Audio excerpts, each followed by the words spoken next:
Great to see everybody. I can't see the questions, so while we are waiting for questions, maybe I can ask for a raise of hands. How many people are in STEM in one way or another? How many people are not? A few. There's still hope for you guys. Just kidding, just kidding. As soon as we have the first questions, we should... Is there a question? I can't see very well with two bright lights in my eyes, but there's a question here.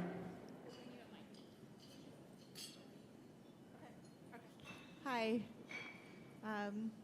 Tatiana Canzavelli, and my question is about AI. Love to also get your affiliation. I'm a founder and CEO of Open Health Network. My question is artificial intelligence. There are a lot of controversies. Some people think it's bad. Some people think it's good. What's your take on opportunities, complications, and things we need to look forward in terms of the further development of AI across B2B, B2C, and everything else? Thank you. That's a great question. Technology is generally a tool that can be used for good or bad. And the more powerful a technology, the more impact it can have either for good or bad. That's been true of nuclear. It's been true of biotech. It's true of things like motive power, gunpowder, you name it. I think AI is going to be, and it's not today, a very powerful technology. And it can be used for good or bad, and I think we have to leverage it for the good and hope we can counter the people who think of it for bad purposes. And there's plenty of bad purposes. In fact, I do worry about AI in bad hands. I worry less about sentient AI. I think it's something we should worry about at some point in the future, but we don't know enough. Worrying a lot about good AI in the bad hands is something that's very immediate, very worrisome to me today, if you ask me. So, huge opportunity. I think AI has the ability to free up mankind in a way we have never imagined before. My dream is people will work because they want to work, not because they need to work, because of the help of AI and what it can contribute to society. But there is the other side we should worry about too.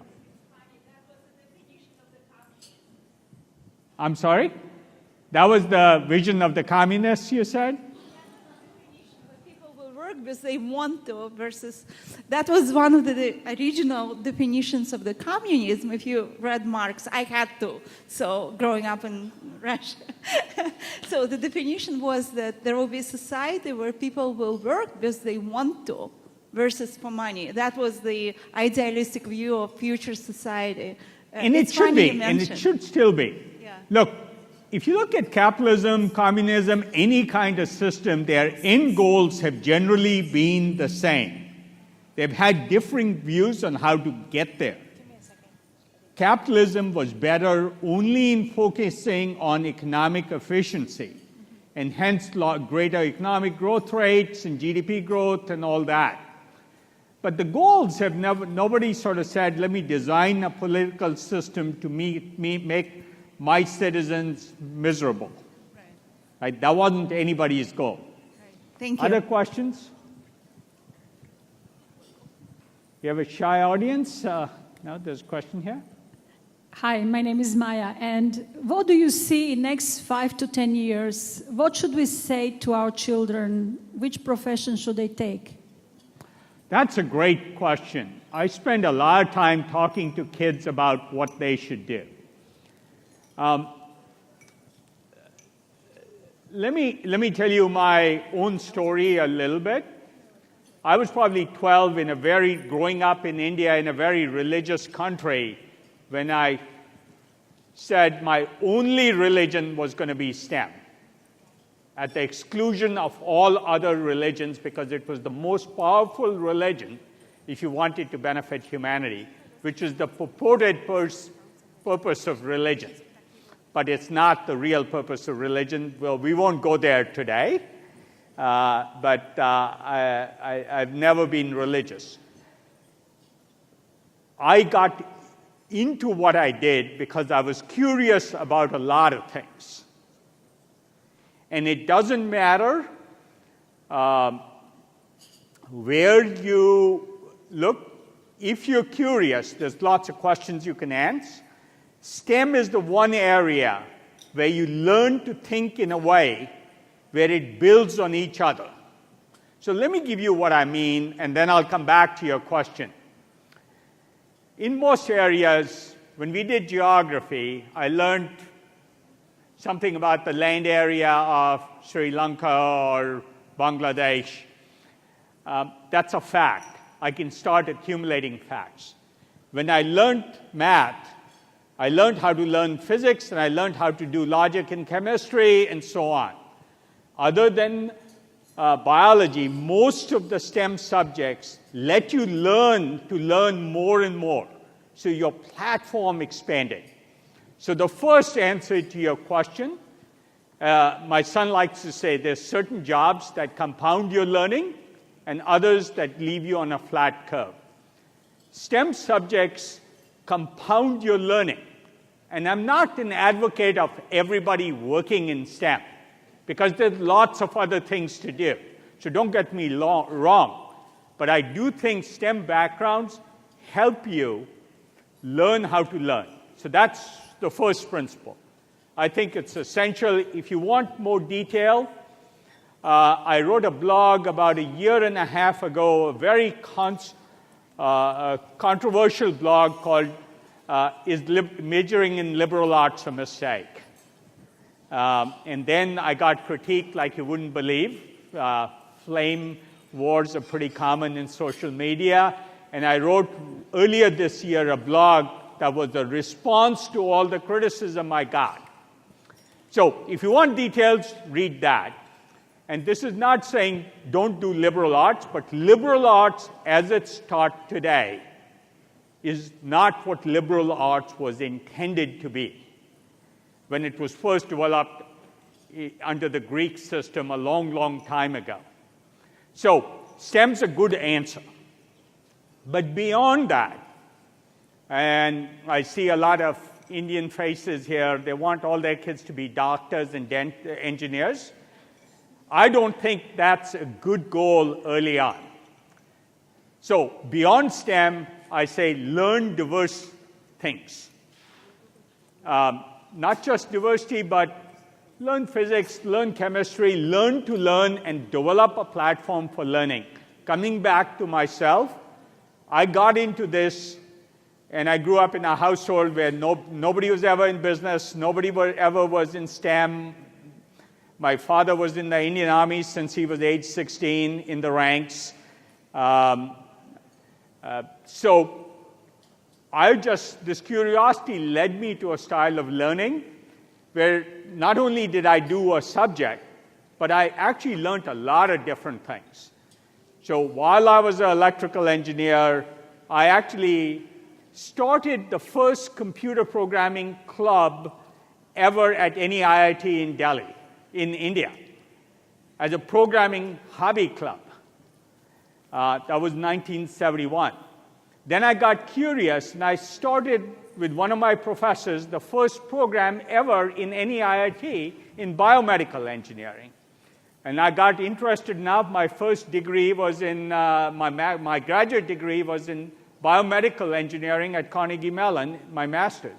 So my point is, diversity is what's really important, not just one area going after one profession.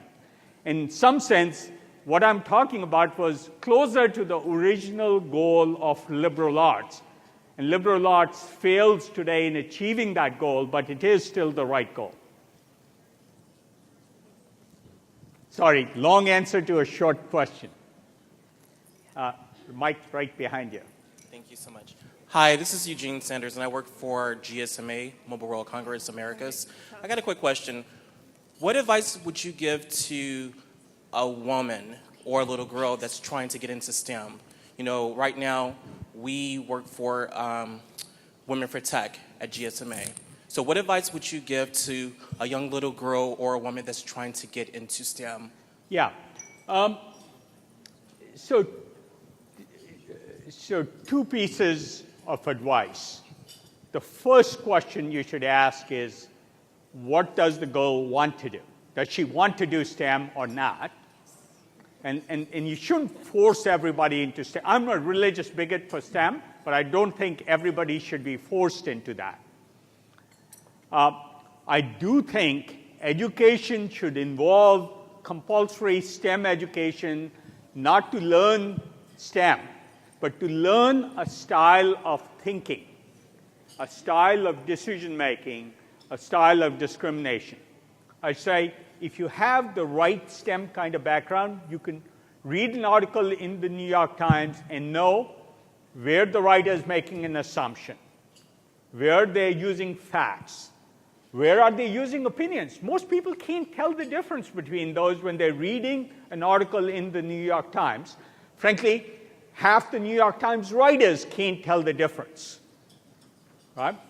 And no less than a Malcolm Gladwell said, storytelling's so important, the facts under it don't matter.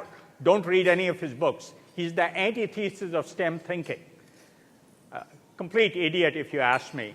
And you can Google, I'm never shy about my opinions. You can Google more about Malcolm Gladwell or read Wikipedia about his approach to storytelling versus facts. Storytelling is very important, but it should be based on facts, not disassociated from the facts. And anybody who advocates otherwise, I don't have a tolerance for. So that's the first thing. Don't force girls into something they don't want to do. Second, I think many of the reasons girls don't go into STEM is not because they're not interested, it's because societal biases. So, Christina, do you have that copy of Scientific American on you? Christina is my chief of staff. There's a great recent issue of Scientific American I hugely encourage reading, of how society biases girls from not being interested in STEM. Let me take on sort of this controversial subject of the Google memo. What this issue of Scientific American will tell you is girls are as interested in STEM subjects as boys till society starts to influence them as they get older. So if you say 8th, 9th grade, they're probably equally interested. If you go into college, the ratio starts to shift. If you look at end graduation, it shifts even more. And so my second message would be, first, do what you're interested in. My second message is, don't be discouraged by influences, whether direct, intended or unintended. I have 3 daughters, and I tried never to give them a pink thing, just because I didn't want to start with a bias. So we have all kinds of ways in which we bias them, so the best thing we can do is encourage them not to be too influenced by what's expected of them. And that's where gender bias starts to develop. Let me address this Google memo, which I love. So I looked at the basis for this claim. Turns out there are differences in math competence between girls and boys, but it differs by country. It differs by country in an unusual way. The greater the gender bias in society, the greater the differences in their math skills. So you go to the US, and there is a difference. Boys outperform girls in college at in math. But if you go to gender-neutral countries like the Scandinavian countries, girls do as well or slightly better than boys Why? Because those societies don't inculcate this bias. So understanding bias is a really, really important thing. All of us do it in hidden ways. My favorite research, I'm wandering off the topic, but I considered all these STEM-related topics. Think of that. There's a Stanford professor called Claude Steele who wrote a book called Whistling Vivaldi on Bias. Anybody read that book? A few people. It's an awesome book. There's another book called Dunk Tank Pink, if you're interested in bias. It's another great book, easy read. But Claude Steele essentially was looking at race differences, not gender differences. And they built an obstacle course and told a bunch of white athletes and black athletes that this was a test of their athletic prowess. The black athletes did better. They took another batch, did the same test, same athletic challenge. They said this was really a test of your IQ. And the black athletes self-biased themselves into believing they wouldn't do as well, and they didn't do as well. So my third answer is inculcate in kids this idea that our biases are strong, and the more you read about bias, the more you understand how to overcome it. And we clearly, as a society, need to overcome it. I'll go on to the next question. There's a question in the back. So hi, Vinod. This is a big honor. So my name is Nancy Wang, and I work in product management at Rubrik. So as I'm sure you're well aware... Great company. Thank you. As I'm sure you're well aware, you led our Series C. Rubrik attempts to be the world's #1 data management platform and company. So I'm just curious, in your opinion... Could you hold the mic up a little sure. bit closer? So in your opinion, since MapReduce, what has been the biggest innovation in data processing? The biggest innovation in what area? Data processing since MapReduce.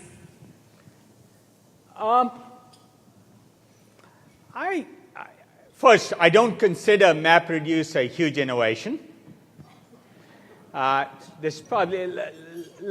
me just say the following, because this is a broad crowd and I don't want to get too specifically into enterprise computing kinds of questions, but let me just say the following. The idea that computing can happen anywhere is so important. We are 10% of the way through that innovation. And built on top of that idea will be other innovations. Data is just one of those. MapReduce was a tool to use that. But it is so open for innovation that I'm really excited about all the innovation that's possible in every dimension of that. Most of what we see in enterprise computing today is kludgy. But let me pivot to another answer that I think is more general, and I'll try and make my answers more general to a broader audience. We talked about innovation in enterprise computing.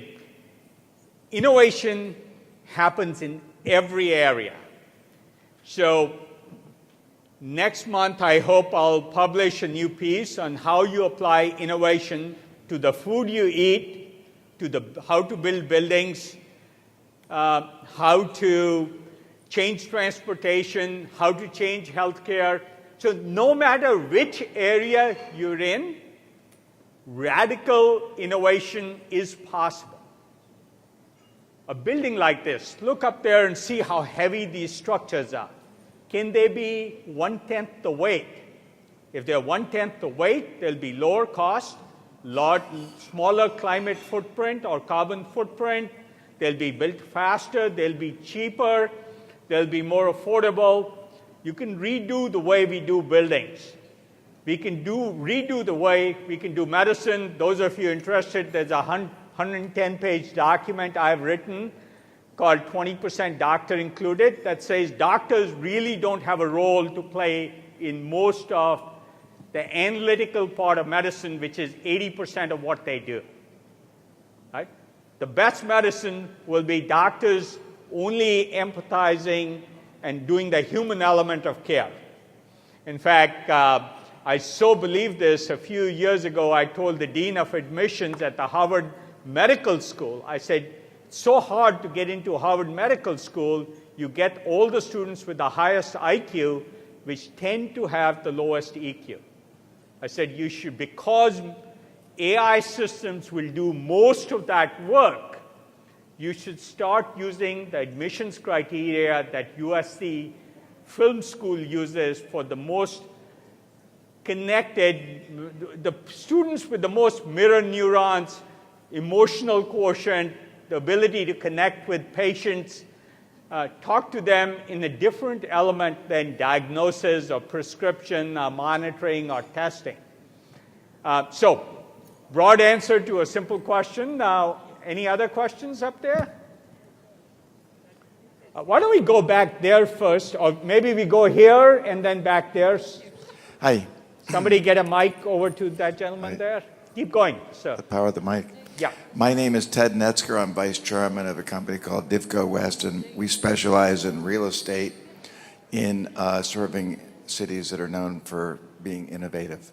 And the question sort of combines a curiosity about the human capital and where the geography is going. We live currently in a driving force for innovation and technology. If you had to take a guess, and I know it's just a guess, 10 to 20 years out, is there another 50-mile stretch of real estate that will rival Silicon Valley for its impact on innovation and the development of the world path forward?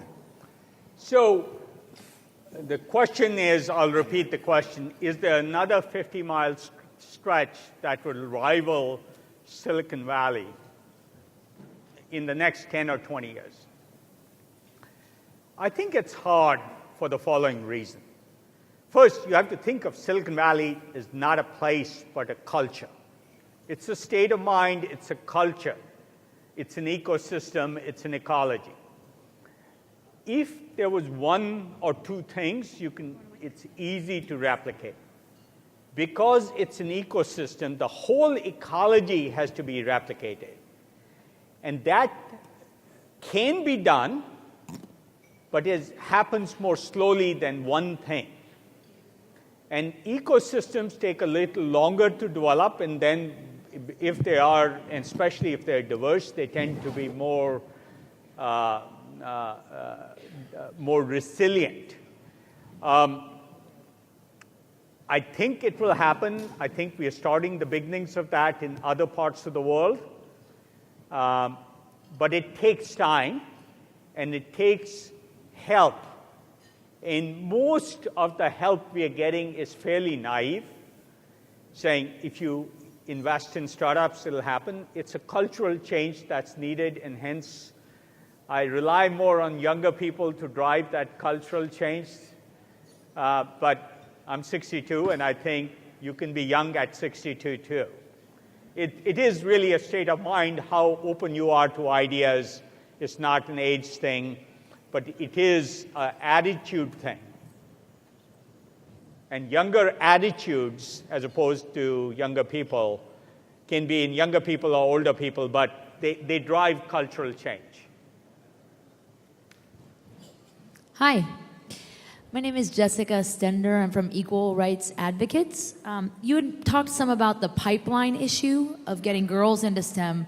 I was wondering if you could speak some to what you believe are the role of within companies, especially the often male hierarchy in companies, what role you see that they play or should play and can play in trying to break down these gender barriers that we see are so clearly existing in tech. You know, it's a hard question. I've thought about it a lot. I have 3 daughters and son. They debate this issue all the time. There's 2 ways to look at it. More than macro measurement. So if you look at gender diversity today, it varies dramatically from industry to industry.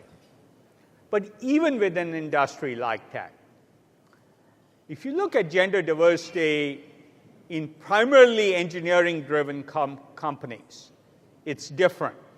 So Google it's a pretty progressive company in my view, despite the memo. In fact, it's a very progressive company. Has less diversity than Amazon.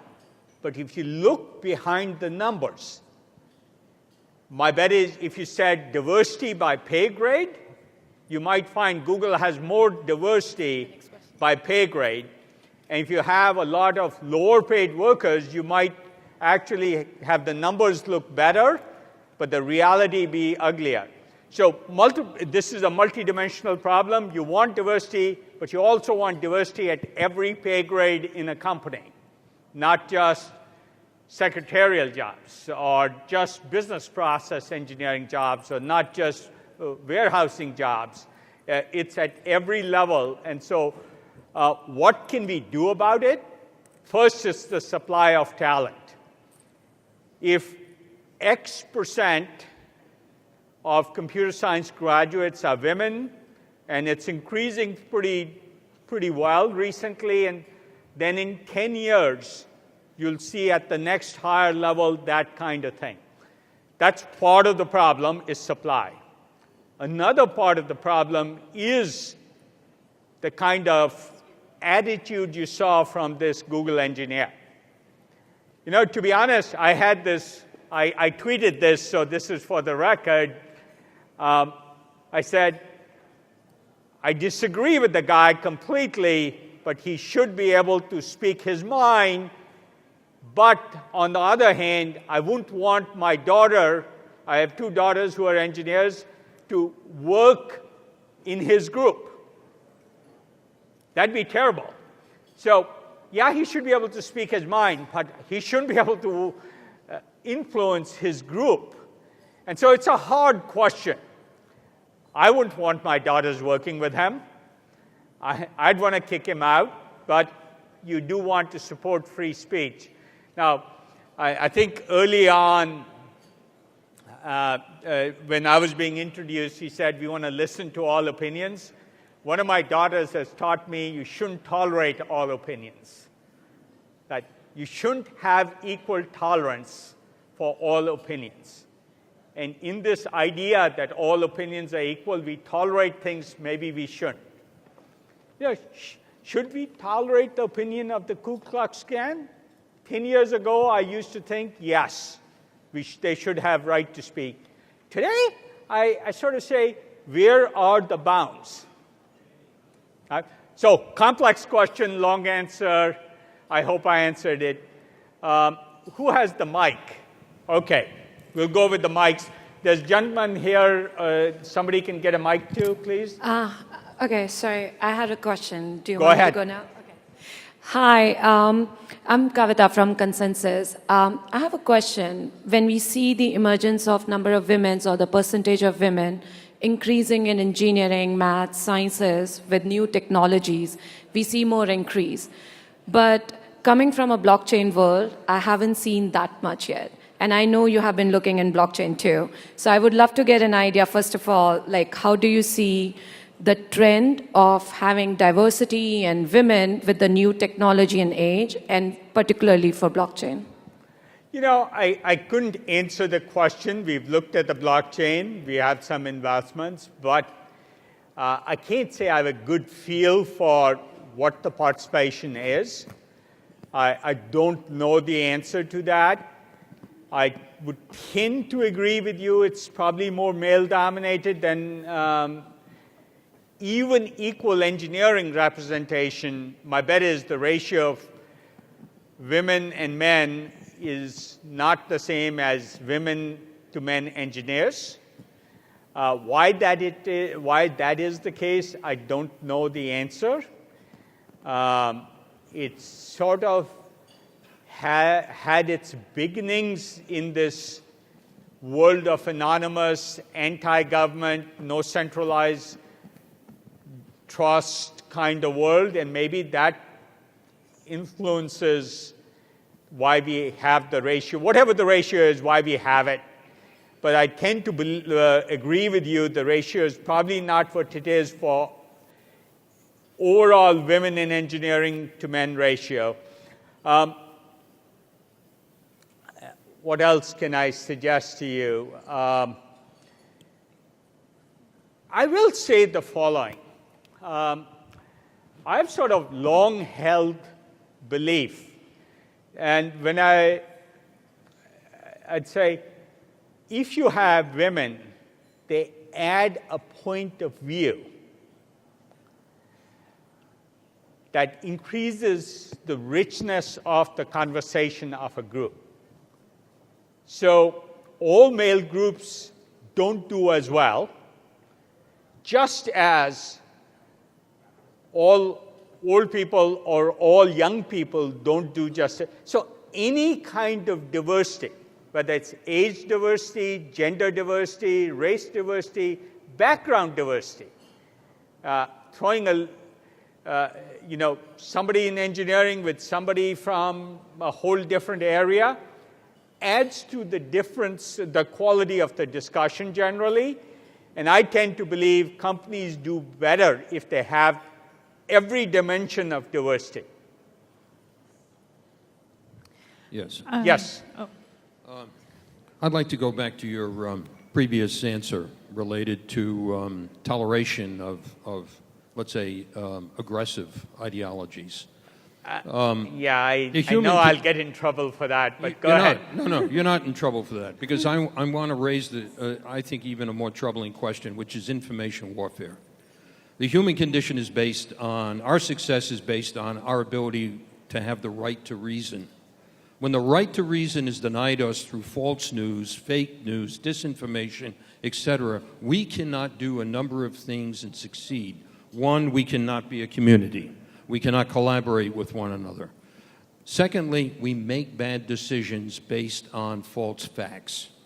Now, with the world that we have today, with the internet, the proliferation of social media, the ability of a hostile force to manipulate public opinion with the use of fake news and disinformation is a threat to our livelihood. We've just saw information about Facebook. People now get, they say, 65 to 85% of their news through Facebook. Facebook was a platform for ads being placed by an agency in St. Petersburg known to engage in disinformation. That was targeted, its teleology was to affect our election. How are we going to grapple with this issue? It's one thing for a KKK person to talk. We know who they are. We know who Nazis are. How do we deal with the lies? How do we do with this? You raised an important question. What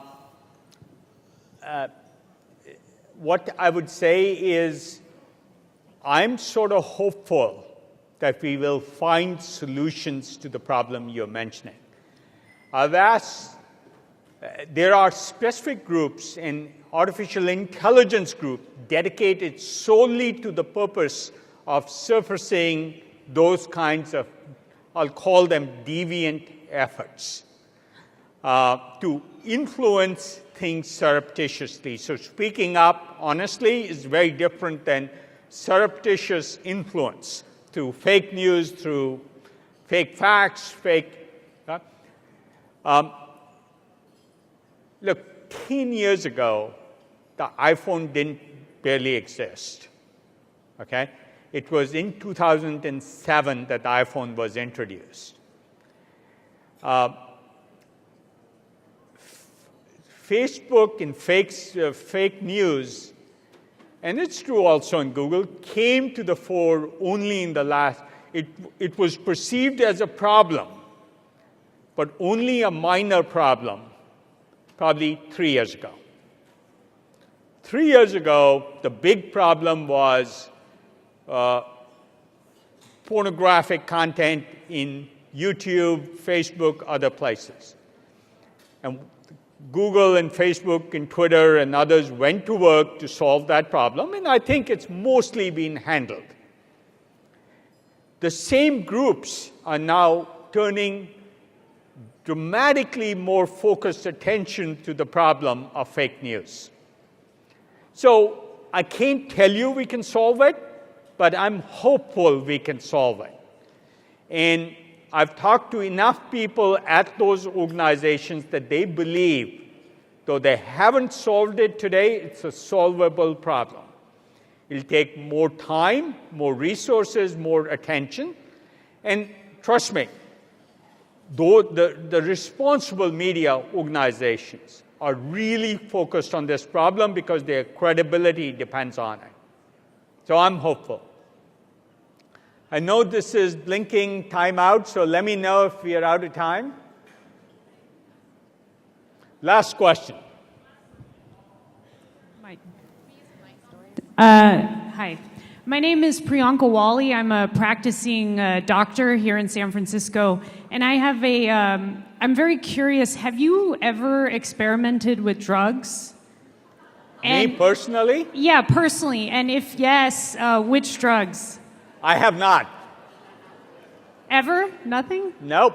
Oh, interesting. Okay, thanks. Sorry to disappoint you. Maybe I'm just too conventional. Thank you all very much.